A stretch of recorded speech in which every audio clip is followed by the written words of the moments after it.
Assalamualaikum warahmatullahi wabarakatuh. Alhamdulillah wassalatu wassalamu ala rasulillah. Wala haula wala quwata illa billah. Wala nabiyya wala rasula illa ba'da wa ma ba'da amma ba'da. Jamaah sholat isya dan insyaallah dilanjutkan sholat tarawih yang dirahmati Allah. Pertama-tama dan pertama kita panjatkan syukur kehadirat Allah Subhanahu wa taala dengan ucapan alhamdulillah wa syukurillah, karena karunia dan rahmatnya sampai detik ini kita masih istiqomah untuk melakukan ibadah kepadanya. Semoga apa yang kita lakukan adalah bagian rasa syukur kita kepada Allah Subhanahu wa taala, sehingga Allah akan selalu menambahkan rahmat nikmat-Nya kepada kita semua. Amin ya rabbal alamin. Yang kedua, salawat dan salam tercurah kepada junjungan besar Muhammad sallallahu alaihi wasallam. Salawat dan salam yang tak pimpinan kita lanjutkan kepada beliau, semoga kelak di hari kiamat kita mendapatkan syafaatul uzma yang yaumil kiamat. Amin ya rabbal alamin. Bapak Ibu yang dirahmati oleh Allah, saya tadi dengar suara MC-nya mana kok tidak ada ya. Biasanya MC itu di depan, ada suara tapi kok tidak ada rupa. Saya karena apa itu suaranya suara perempuan. Semoga bisa menjadi menantu saya. Saya karena punya anak laki-laki ya, baru nyari. Semoga tidak beda keyakinan. Maksudnya keyakinan anak saya yakin seneng, tapi dia belum tentu seneng. Itu beda keyakinan, bukan keyakinan soal akidah, bukan keyakinan. Anak saya yakin seneng, dengar suaranya saja cantik itu mesti. Tapi belum tentu dia seneng, nah itu beda keyakinan. Harus diselaraskan dulu. Alhamdulillah, Bapak Ibu yang dirahmati oleh Allah, saya kayaknya baru awal Ramadan saya kemarin bersuara kemarin itu.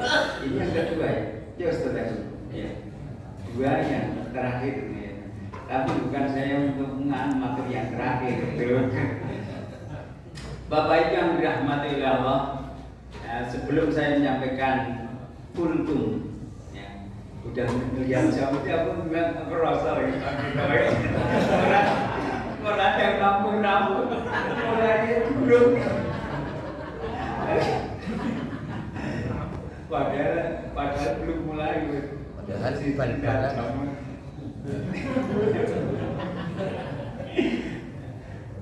Kita 10 hari yang terakhir itu upayakan itu lebih banyak di masjid. Happy. Dulu saya masih ingat itu ketika awal Ramadan saya nyampaikan di sini itu.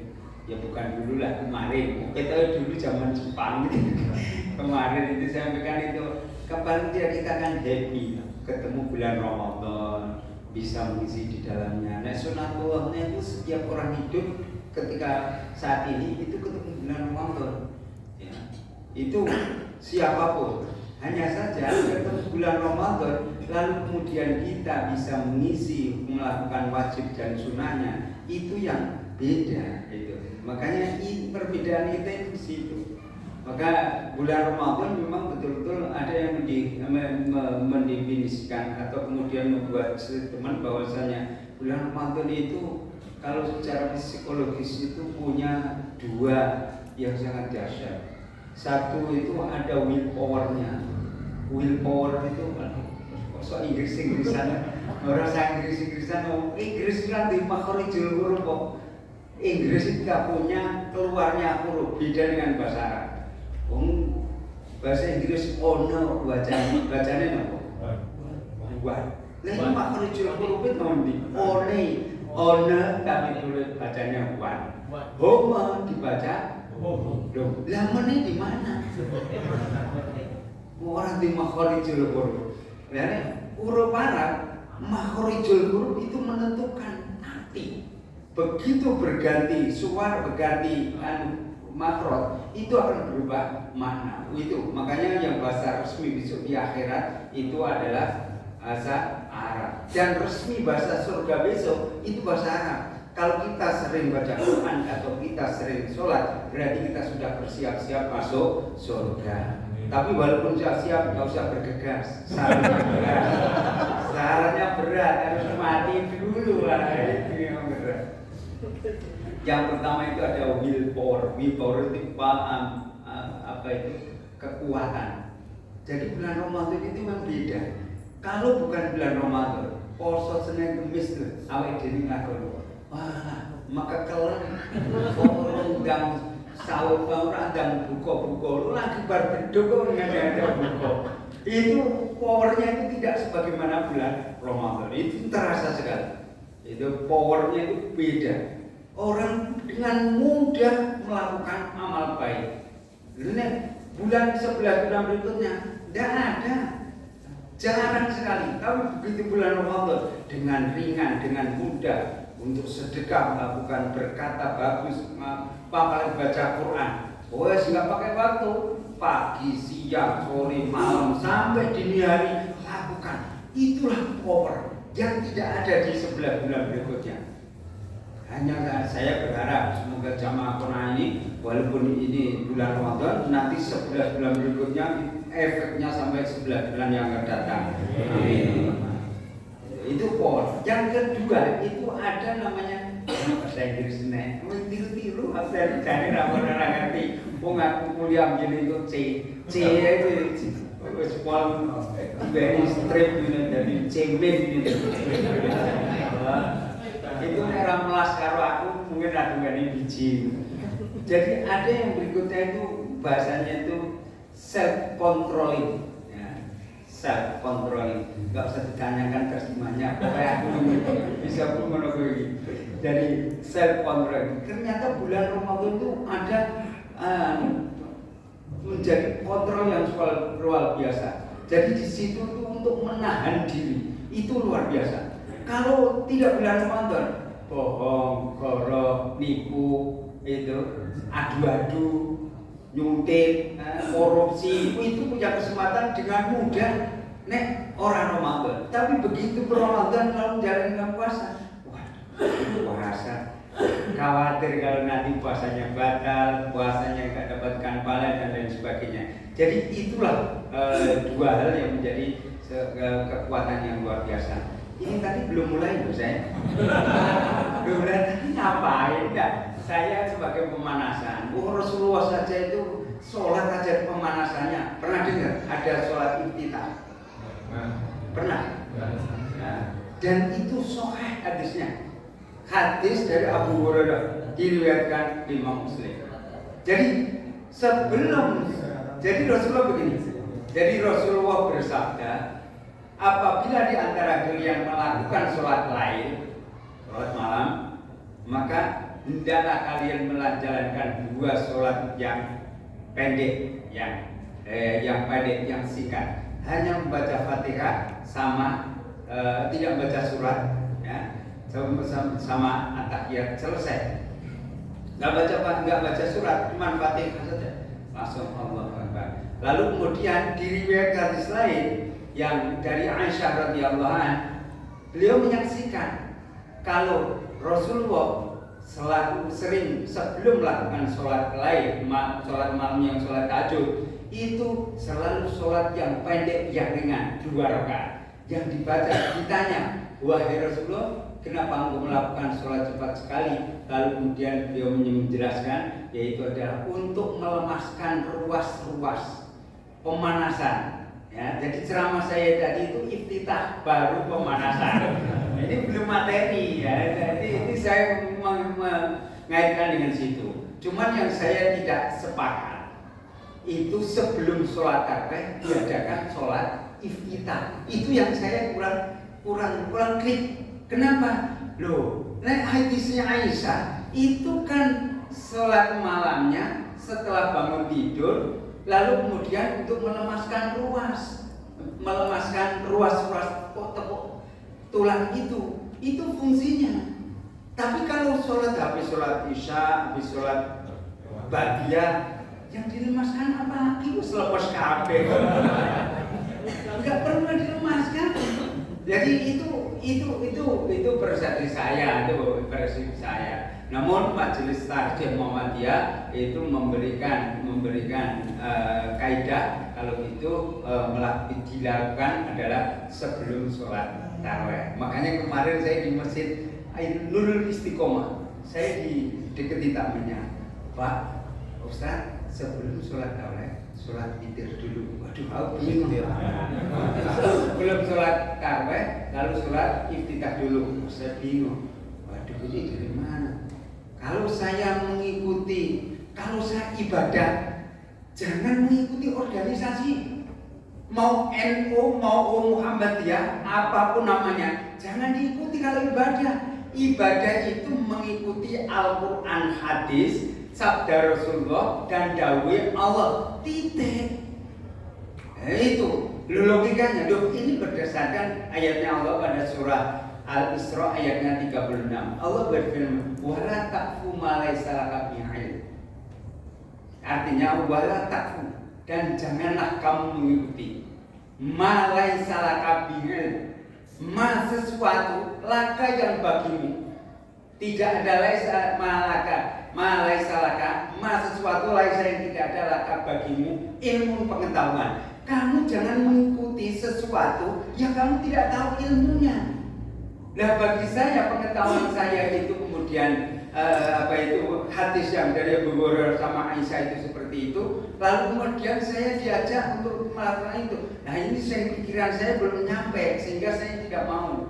Ya, tapi kalau bangun tidur, saya siap. Ya, sekarang iftitah itu namanya apa?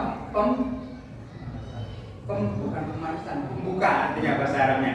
Memang untuk pemanasan, tapi itu iftitah itu pembuka. Dari suratul Fatihah itu adalah surat pembuka. Iftitah membuka. Sekarang ada doa iftitah. Pernah dengar? Pernah. Ketika habis takbiratul ihram, Allahu Akbar, lalu baca doa iftitah. Ada yang Allahu Akbar kabiro walhamdulillahi katsiro. Itu NU. Belgia Desramo itu. Masuk organisasi gaya kaidah itu kan tidak ada. Begitu Allahu Akbar, Allahumma ba'id baini. Wah, ya Allah, sejak kapan itu? Aku sih mikir opo banget dedele sampai ngene-ngene yo meneng-meneng nganggo jas bangun. Dia pernah lulus sampai IAIN itu loh. Jadi saya jelaskan, ibadah kita sama sekali tidak ada kaitannya dengan organisasi. Ibadah kita hanya mengikuti dawuhnya Allah dan hadisnya Rasulullah Muhammad SAW. Tidak lebih. Makanya ilmu itu sumbernya dari situ. Ya. Nah, tentang kaitan sekarang saya jelaskan bahwa Allahumma ba'id baini itu iftitah, doa iftitah itu diriwayatkan dari Abu Hurairah. Perawinya namanya Imam Bukhari. Jadi sah kalau kita membaca itu. Sedangkan Allah Akbar kabiro walhamdulillahi katsiro itu perawinya dari Ali bin Abi Thalib. Lalu yang mengumpulkan hadis itu, yaitu yang meriwayatkan itu Imam Muslim. Jadi yang satu Imam Bukhari, yang satu Imam Muslim, dan semua dua-duanya hadis itu sahih dan sah dilakukan. Tapi tidak ada, hanya orang-orang yang belum banyak menyelam tentang ilmu sehingga itu akhirnya digaduk-gaduki sama organisasi. Sama sekali tidak ada kaitannya dengan organisasi. Tapi itu hadis sahih dan memang cara ibadah kita hanya mengikuti itu. Nah, saya kemarin ketemu dengan seorang imam, teman. Loh, saya makmum di Masjid Al-Falah. Saya tanya, loh, kok itu sholatnya habis takbir saya baca iftitah itu belum selesai. Kok situ sudah Fatihah? Baca enggak baca. Hanya sunnah katanya. Loh, kalau hanya sunnah kan rugi kalau kita tidak melakukan. Bukan, maknanya bukan kalau kita tidak melakukan tidak apa-apa, bukan. Kalau melakukan diberikan pahala. Itu cara pemahaman yang kurang pas. Harusnya sunnah itu kalau kita tidak lakukan itu rugi. Nah, itu akan lebih. Kenapa? Nilai sunnah itu nilainya melebihi daripada sholat wajib.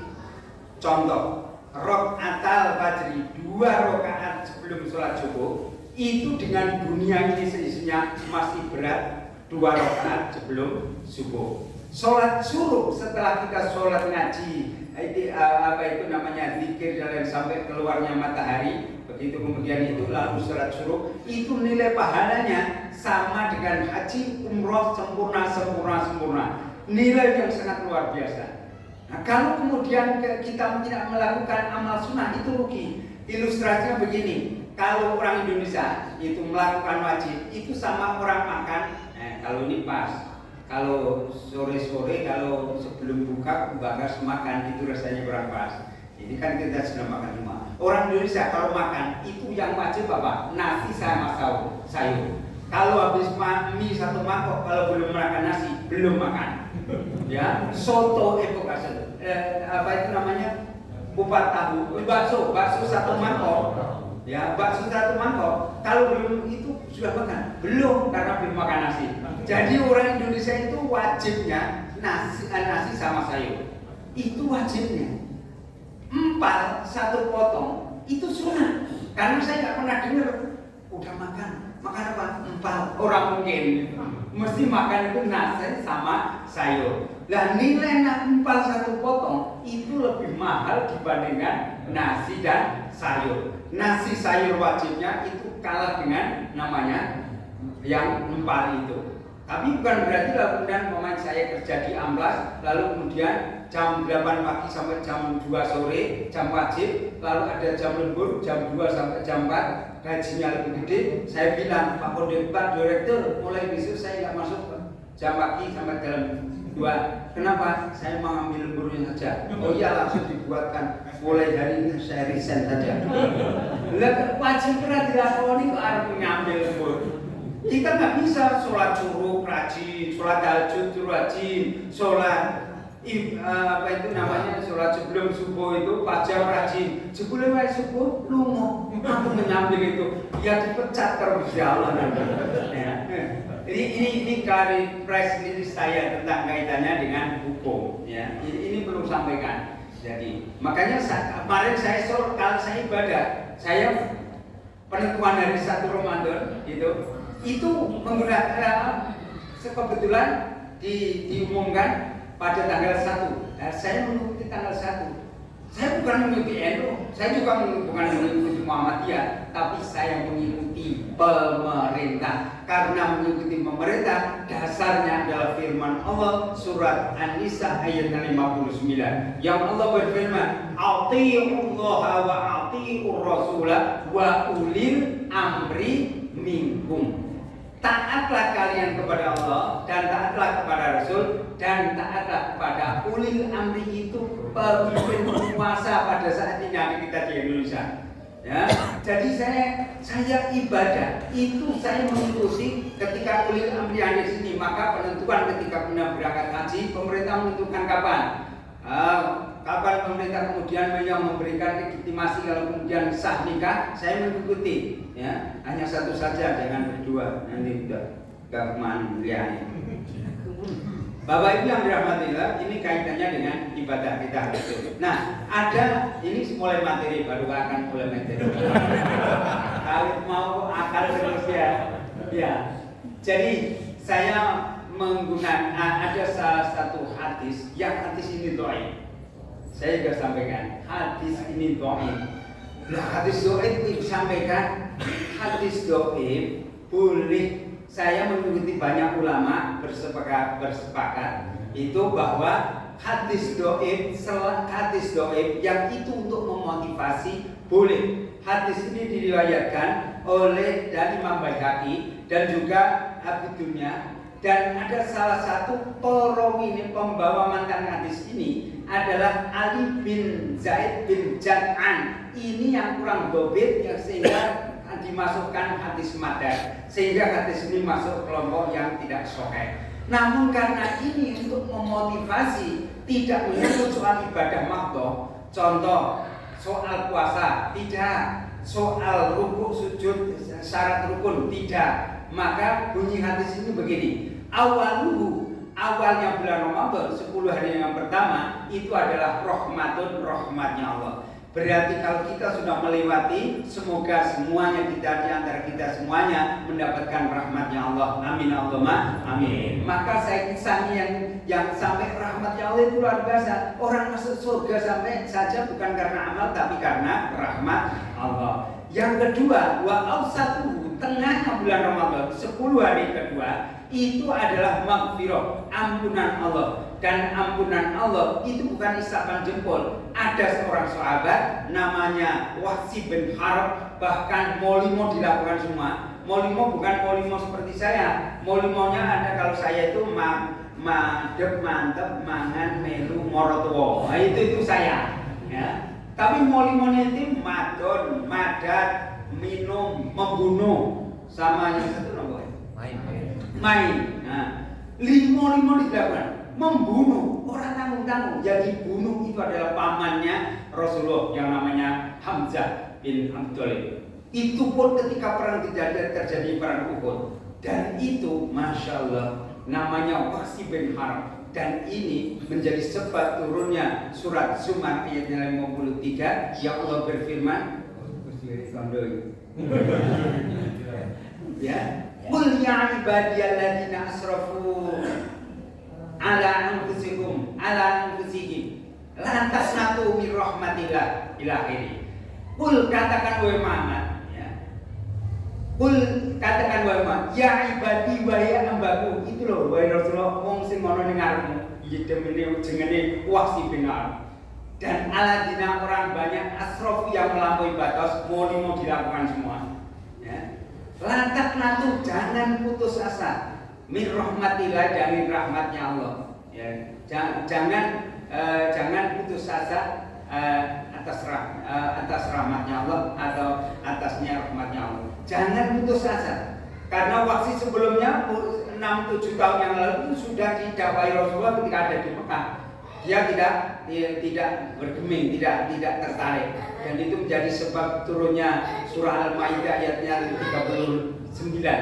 Yang di situ ada syarat kamu tobat lalu melakukan amal baik. Wahsy molimo sudah dilakukan semua atau kesuruh tobat lalu beramal baik wis rampung iso. Tapi ayat 53 Zumar ini itu tidak ada syarat. Makanya Wahsy bin Harb akhirnya masuk Islam, dan di dalam riwayat hadis ini Wahsy bin Harb akhirnya digadang-gadang menjadi ahli surga karena mendapatkan ampunan Allah Subhanahu wa taala. Padahal seluruh jamaah yang ada di antara kita itu tidak sebagaimana mau dilakukan seperti itu.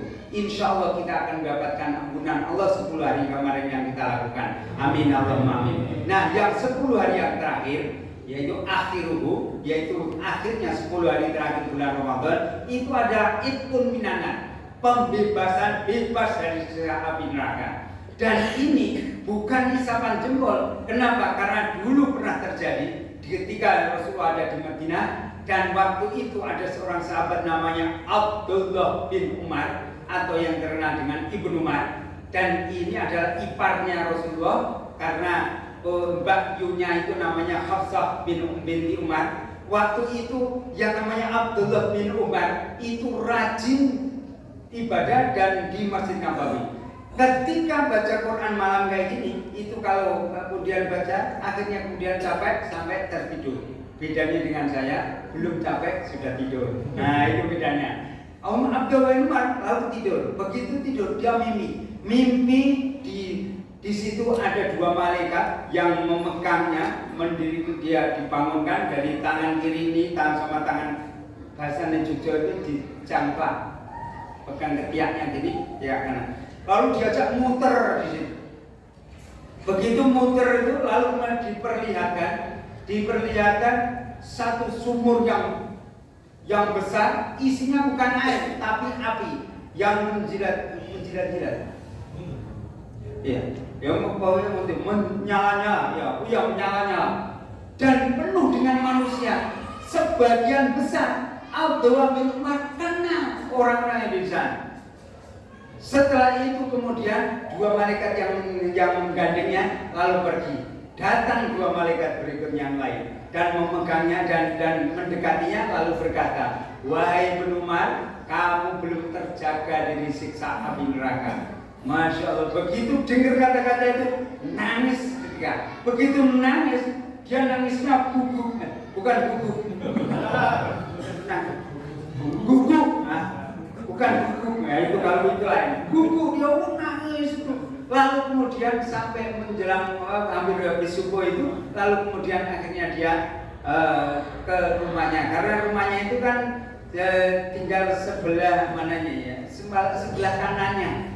Kalau dulu kita ke mana itu Masjid Nabawi itu ngadep ke kirinya ya. Kita menghadap ke selatan kan, kalau ke Makkah menghadap Ka'bah itu, dan kirinya itu rumahnya Rasulullah. Dan itu si Abdul itu lalu masuk, begitu masuk bukan ketemu Rasulullah tapi ketemu Hafsah binti Abdillah binti Umar. Akhirnya kemudian ditanya, "Hei Dimas, ada apa? Kau kok nangis kayak itu?" "Oh iya, saya barusan mimpi bla bla bla bla."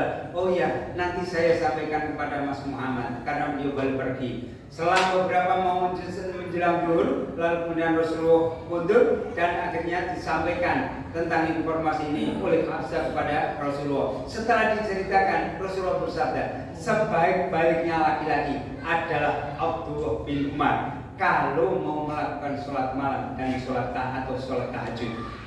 Maka setelah itu selesai, cuman itu. Lalu kemudian beberapa saat setelah sholat zuhur jamaah itu, lalu kemudian disampaikan kepada Abdullah bin Umar, "Wahai adikku, baru saja tadi Rasulullah menyampaikan sebaik-baiknya laki-laki itu engkau kalau engkau melakukan sholat malam atau sholat tahajud." Setelah itu namanya Abdullah bin Umar tidak pernah meninggalkan sholat malam dan sholat tahajud. Dan dalam riwayat hadis itu dikatakan Abdullah bin Umar akhirnya bebas dari siksaan neraka karena mendapatkan pembebasan dari Allah Subhanahu wa taala. 10 hari yang terakhir, momen untuk mendapatkan Lailatul Qadar, itu ada kesempatan untuk itikaf di dalam masjid, melakukan sholat malam sebagaimana kita lakukan, termasuk sholat tahajud, dan berdoa selalu kita memandangkan kepada Allah sebagaimana setelah sholat tarawih kita lakukan. Itu adalah insya Allah seluruh jamaah kuna'ah akan bebas dari siksaan neraka. Amin Allahumma amin. Kurang lebihnya mohon maaf, kaki saya sudah mengirim. Assalamualaikum warahmatullahi wabarakatuh.